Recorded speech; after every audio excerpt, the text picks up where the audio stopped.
Lighting outdoor scenes is one of the most difficult tasks as a cinematographer. There are so many variables to keep track of, like the weather, controlling natural light, and knowing when to add in your own lights or sources. With so many tools and techniques out there, how do you set yourself up for success in every scenario? In this video, I'm going to show you exactly how you can do that by breaking down 4 scenes that had different weather and lighting conditions. There are 2 main situations that you'll find yourself in.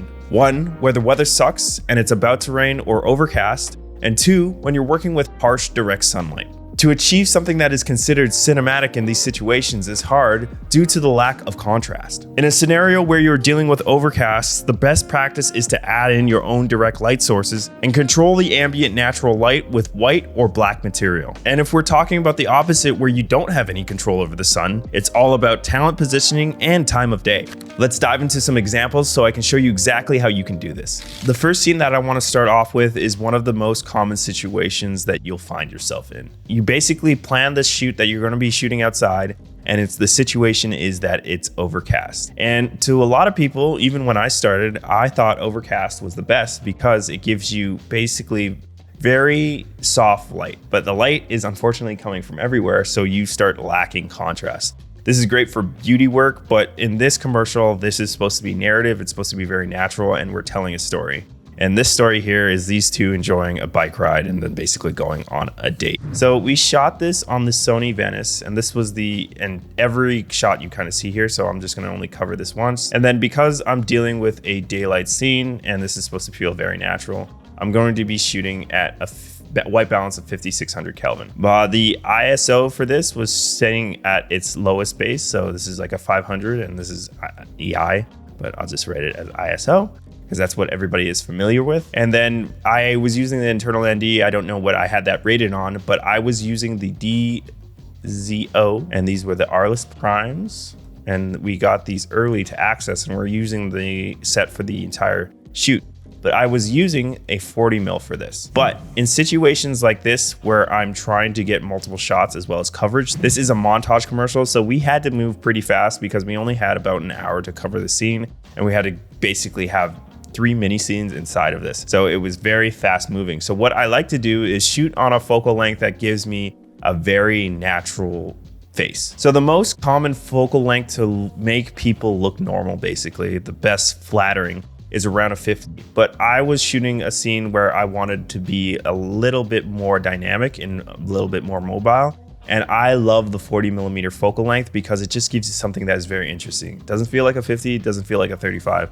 And if you guys know, I absolutely hate the 35. On the Venice, I have access to 4K, which crops in, and then 6K, which gives me full frame. So this gives me like a 40 equivalent, while on the 4K, this kind of crops in at a 1.33. I don't exactly know the ratio, but it does. So this gives me around like a kind of like a 55 to 65. I don't exactly know the numbers on that, but it gives me something that is a little bit more telephoto.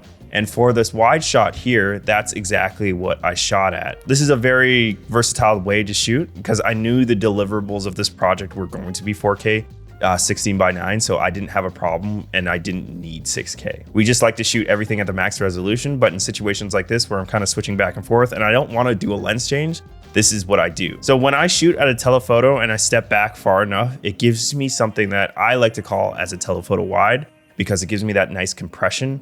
And it's different than just a wide. I like to shoot all these narrative and like kind of watching feelings to be something on a longer lens and step back. And then I step in with a 40 millimeter and above. I don't really like to go any super wide for this just because of what we're shooting and the context of everything. So that's what I like to do. But now if we toe into what we're actually looking at with the situation is that we are dealing with an overcast day. And when it comes to shape and just looking at our actors in general, I am dealing with my first thing in my toolbox, which is my composition. I have them placed on a very wide third over here, and then on the other third, I have the direction where they're going later, which is told later in the story in the edit.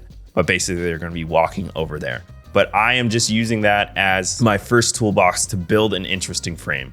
Usually, I'm looking at composition, contrast when it comes to light and dark, as well as color contrast to build something that is deemed cinematic or interesting, right? So I have them positioned on that third, and then on the other third, I kind of have this tree And not necessarily, the viewer looking at this still doesn't know where they're going, but I have all this interest and color on the third, so it gives me something to look at, and I have depth already. But now if we actually if I take this this line off and I look at the shadows and building interest here, there's not really anything we have when it comes to interest in contrast. And that's situations where you have a wide shot like this. If I had time, I would set up a light over here and to add more shape onto that side, but we didn't. What you can do in overcast situations, especially when you're moving in for the tights, that's when you can start adding things to really play up on a cinematic image and adding interest back. But usually with the wides, I don't really do anything because I already build interest with my frame, and that's usually enough. And then even a colorist can come in here and really darken that if I wanted to. And if we go to the next shot in our sequence, we are dealing with basic coverage.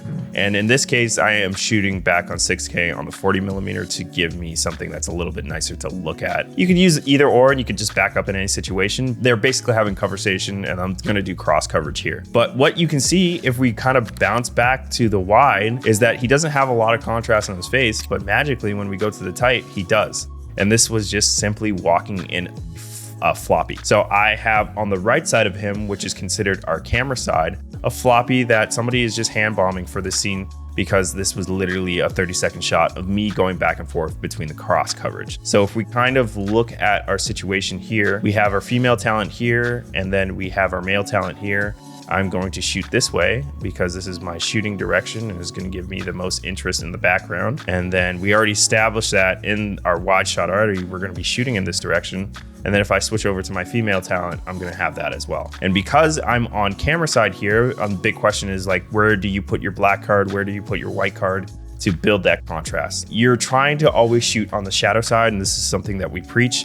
And that's something I kind of learned late in my cinematography career, but always develop shadow on the camera side. If we kind of draw a line of this sequence and where the camera is, this is going to be my shadow. I'm always going to have shadow on this side. If I want it on the other side for continuity, it would have to be light. I wouldn't just darken something like that. So this, if we draw out our kind of sequence of how we shot this, we went from 1, 2, and then you'll see in the next shot, we went 3.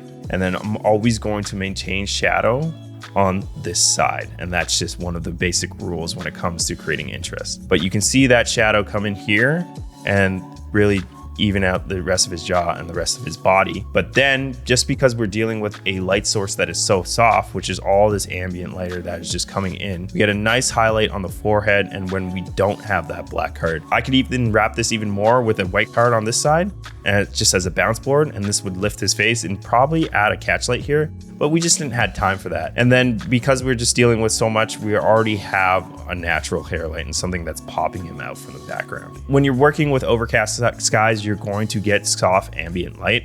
And that's just something that you have to deal with when it comes to using basically black and white cards, and then possibly adding your own sources if you want something punchier. But this is a date scene between the two, and we wanted to make this look as natural as possible. So if I go to the next shot, this is the same example of that cross coverage. And then I'm just going to have that floppy on this side now.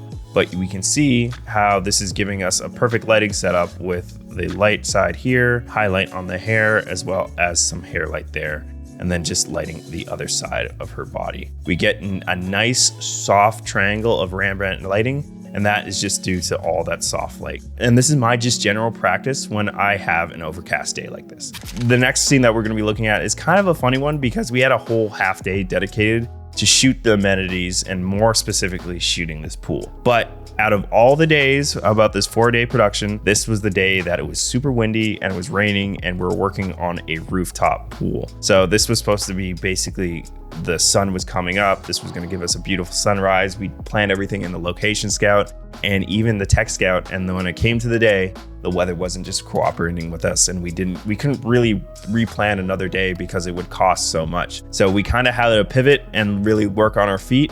And this is a montage commercial, so I don't have a lot of crew access as well as light access. So we are again shooting this on the Venice, but in this situation, there was a little bit more information that you need to know in terms of just hiding certain things. We were shooting this amenities for another properties, and this was supposed to be looking like a pool that this pool doesn't look like. A pool that we're supposed to be shooting is supposed to be a circle, so we can necessarily only really shoot on tight lenses or angles that really didn't have anything else in it. So in this case, and you'll see in the next shot, we shot some other tight things, but it was basically not revealing too much of the set. And then also if we revealed too much, you could see that it is a very cloudy and overcast day. So we have our talent sitting here, and then the light that I have here on my light side is a Aperture 600C, and this is the Pro 2 model. With the Aperture 600C regular model, you don't get as much punch. With this new model that they came out with, plus a Fresnel, this is really good for scenarios that you just need to add a little bit of light, a little bit of color in outdoor scenarios. Now, do mind that this is overcast and it's not a bright sunny day. So we only have this light sitting at 40%, which is more than enough. If I had a 1200D here, it would be way too much. So this was just something that was perfect. We had access to a 1200D in the truck, but I knew I wanted some color. I wanted to bring some warmth back into this. So that's exactly what we did. And then we set this to 2700 Kelvin. And then my camera's white balance is set to 5600 Kelvin because this was just supposed to be natural daylight, anything else. And then we have that light just basically coming in here. And then I had some diffusion on standby, and I would have liked this a little bit more harsh, especially on the edge. And then I would bring that in with multiple lights if I had access to it. Maybe like an edge light skipping across here just to add a brighter highlight somewhere else. Because when you think about sunlight, it's creating harsh shadows, not necessarily soft. This I would consider a little bit soft for the shadows that we're working with. But it is giving me the nice shape and everything that I'm looking for when it comes to creating any type of image. So it's giving me lots of contrast and everything back here, but not as much as what harsh sunlight would do. So this kind of tricks the viewer into what time of day it is, because this is an orange light coming in. So this could be either the morning or evening. We're trying to look at like it's morning because she just dropped her kid off at daycare and the sun's coming up. So this is one light. I could have added more contrast in here with the floppy, but we didn't necessarily need it. And this goes into creative composition with just putting somebody on the thirds and shooting these higher angles on a wider lens. This was shot on the 21mm and this was at 6K. So this is giving us our full image. I like to shoot these high angles with wide lenses just because it gives you a lot of context and interest in the image, and then just everything that's happening in the frame. And some additional shots that we did was her on the edge of the pool before we got in. And this was an interesting one because this is where I actually used two lights. So we shot this on a 75mm, and generally I forgot to mention before, but I am generally shooting at a T2.8 to a T4. And this is all due to the context of what I'm shooting. This is a narrative commercial. I want things to feel as natural as possible. But these lenses in actuality stop down to T1.4. And I avoid this as much as possible. Only if I'm trying to be super intentional and I'm trying to really isolate a feeling or something like that. But when it comes to insert shots like these and even face reactions, I want the whole face in focus, and I don't want the background to be too distracting. I don't want the lens characteristics to start taking over rather than the actual story. And this is something I learned only probably in the past 6 months, is to shoot at something like this. And it has really elevated my work in terms of the storytelling aspect of things. So now if we look at this, the camera is just simply sitting on a sandbag. Basically, she has her hand going through the water, and we wanted to really sell that this was a different time of day, which was the morning with the shot that we saw before. So this is the kind of first shot that you see in the sequence, and I have two lights going on here to give me that warmth and highlight. We have the 600C in play here, and this is the Pro 2, and this is setting at 40% and at 2700 Kelvin. Then in the background, so this is basically painting here.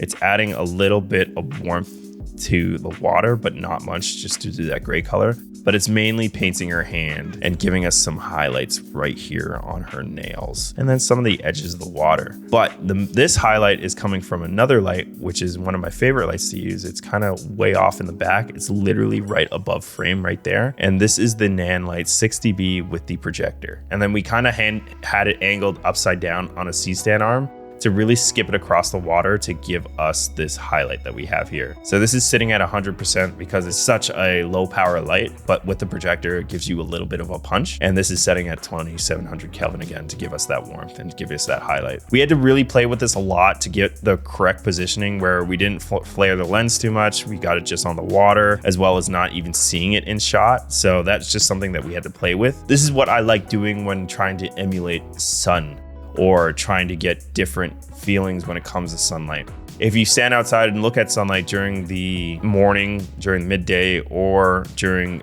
evening, you see that it has a lot of effects on basically the person as you position them around, as well as just wrapping the light around your subject. We could have just hit her hand here and more had an edge highlight, and it probably happens as she brings her hand in and out of the water. But this is a very good example of when you're trying to light something with sunlight in mind. You generally need two lights, a high powered source to basically provide some sort of powerful backlight, and then another light to bring it around the face, still on that light side, but more of like a plano light or a flex light, or you could have another light source that is pretty harsh too. But I generally, for sunlight, like to use two lights. And this next scene here is a grandma and grandson taking a walk in a park and then eventually sitting on a bench. So they're walking in this direction here. And this was all about time of day and just planning everything out. So basically we were dealing with a courtyard that had a weird kind of pathway in the center. And then this is the entire courtyard here. And then they're walking from the center point all the way over here and then sitting on this bench. That's exactly their blocking. And we timed this for the time of day to be basically early morning to give us that glow and give us the night set of lighting. But the sun was right here and we were shooting in downtown Toronto. So there's a bunch of buildings already in the way. So I knew that our sun wasn't going to exactly hit our talent, but it could possibly hit different parts of possibly the floor or any situation like that. I did take pictures on the location set with Sunseeker, and then I knew where the sun would be and necessarily the time of day, but I knew that the buildings would be an issue because as the sun rises, it's still going to be dark because all those buildings and we're going to be in the shadows. So I knew the sun would have to come up a little bit and then it would only be hitting the ground and not necessarily my talent. So I needed to have another source that did that. So basically, if you look at everything that's going on in the background here, that is our sunlight. And then you can see that harsh sunlight coming in right here on the ground. And then that harsh shadow is coming from a building that we're just talking about either. So I'm like, great, I have that interest and I have that depth in the background. How can I bring this around to my talent? And guess what? You're never going to guess that we're going to use the 600C Pro 2 again. This was the light that I was just generally using for this commercial. It's so versatile and it gives me enough punch that I don't need to walk around a 1200D, and then I can just plug it into any socket without knowing that I'm going to blow it. So this is the 2 set at 2700 Kelvin. We didn't even have this at full power. This is around a 60%. I know we're jumping in between when we went in for the tights and everything like that, but this is giving me this nice hair light here, the edge light on her, as well as the light going on this kid here, and then on his light side of his shirt and hands. And another interesting thing is like, how can I add more into this as they're walking through this light? I didn't want it just to be an obvious light that's just blasting at them. So what we did is we actually put this light in front of a tree that was just perfectly sitting in here. I generally like to just even take tree branches and put it on sea sand and put it in front of it, so it breaks it up and gives you kind of that dappled light effect rather than just a harsh source coming in. Because you can set up sources and they look super harsh and unnatural. Usually sunlight's bouncing off things, going through things. So that's just tricks the viewer to say that, oh, that is coming from all the light that's back there. It makes sense. So this is a perfect example of looking at your natural light, knowing where to in the time of day, and then adding to that with your own sources. And then this is the next shot in the sequence where they actually sit down and have that conversation. So we are in the complete shadow of the building just because they walked from this direction to this direction and then on to sit here. But we already gave context to the lighting in the shot, so this isn't necessarily a continuity error. This is the same shot, but we just had the most interesting frame when they were walking over here. But this is where you can see that 600C Pro 2 with that tree that we kind of have in here, because it's not giving us directly harsh light. It is kind of broken up, and then you get different highlights all over the place. And then we're missing that harsh edge light that is coming from before. But this gives us a very natural look when they were sitting down. And then you even see some of that broken up light on his shirt and just giving us random pockets of light. That's what we're always looking to do as cinematographers, just create a checkerboard of interest, light and dark parts, and as well as colorful parts everywhere when it is deemed necessary. And then I know I generally said that I was shooting at a T2.8 to a T4. But for very long lenses, I believe we were shooting on the 135 at this point. And because it's so telephoto and I want both of their faces in focus, I would shoot usually at a T5.6 to a T8. And this was a situation in 2 of the days that I actually had a camera operator where I could actually focus on things when it came to the actual lighting side, as well as the stories that we're trying to tell. And it was just me keeping in constant communication with the director, saying, okay, what is this supposed to look like and feel like every time, checking up on the situation? Because I already had a general feel of the entire commercial. We worked on the pre-production, obviously religiously entirely, but I just wanted to really dial in the looks and make sure when we walked into a scene that we were already aligned of what we were supposed to see. I don't want to see one person's faces in focus or swap to back and forth between them. I want to see them in focus and then everything out of focus. So that is just generally judging your T-stop and then just adjusting your exposure with NDs and light accordingly. And the last situation I want to talk about is in high dynamic scenarios when you're trying to shoot outside. I've run into this problem so many times when I started in even videography, shooting music videos. If I want this interior car shot, like everything is so dark and the outside is going to be completely blown out, which is kind of normal when you sit in cars and you have that, and that's what the human eye sees. But as cinematographers, we're trying to expose everything and not necessarily crush anything and have enough information. This is one of the situations where we had that, where basically they park, the dad comes out, and then she runs out, and then her sibling, we're actually in perspective of him, and they both run out too. So in this situation here, if we kind of draw out this car, and on this side of where the window, I kind of want to utilize that because that's where all my light was coming from. And it establishes a lighting direction as well. So we stuck up the 600C again, and this was with a Fresnel, and this was shooting through this, and this was only sitting at 30%. I knew that this was a very low value because we just needed to basically light her face, and that is the warmth coming from right there. If we look at this from a standpoint of, we have this kind of sky that is blown out, which is totally fine because there was no information there, but this is usually sitting at 5600 Kelvin because of the time of day. And then if you look at even the light that is coming here and on her sweater and everything like that, that is sitting at the daylight color. And guess what I set my light to? Not that. I set it to 2700 Kelvin. Now, you could look at this in many ways of a perspective of being like, oh, you did this incorrect because you should have mapped the daylight.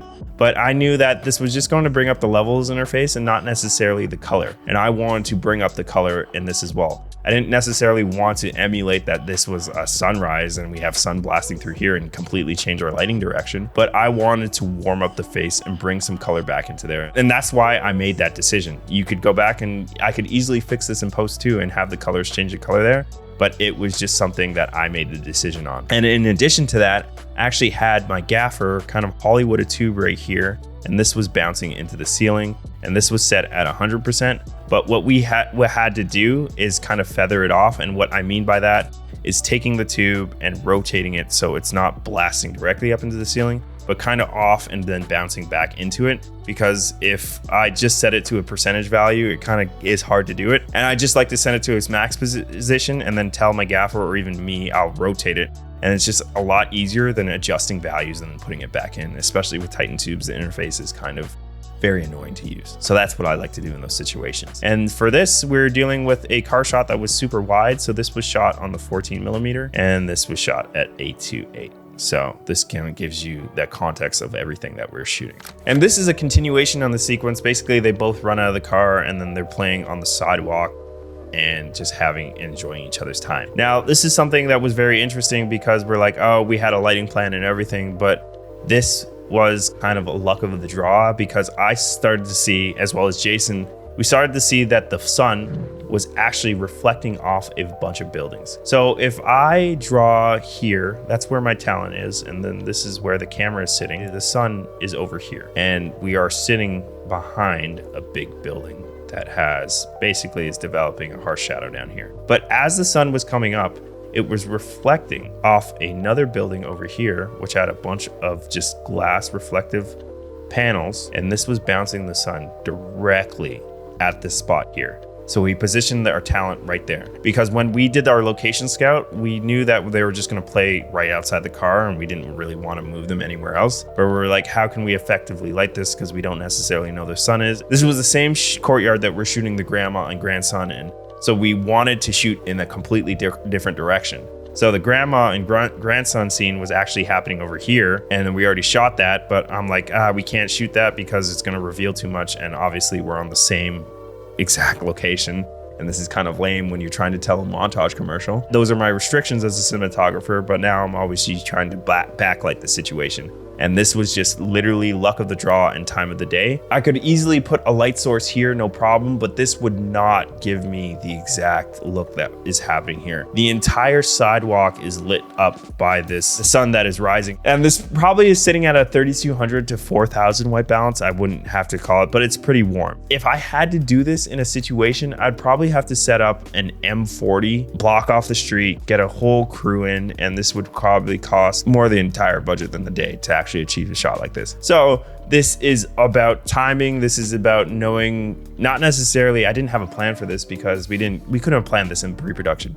We would have to be there at a specific time. This was like, we already had a general idea. I already had lights to achieve, not to this level, but something very similar. And then this is just looking at the situation, and then me being a director of photography and not necessarily operating the camera, I have a lot more eyes on of what's happening with the sun, where are things moving. And then easily Jason and I were like, right there, that spot, let's shoot this right now. And then to kind of give you more, this is giving you a wonderful flares into the lenses, and you can move the camera in many directions here.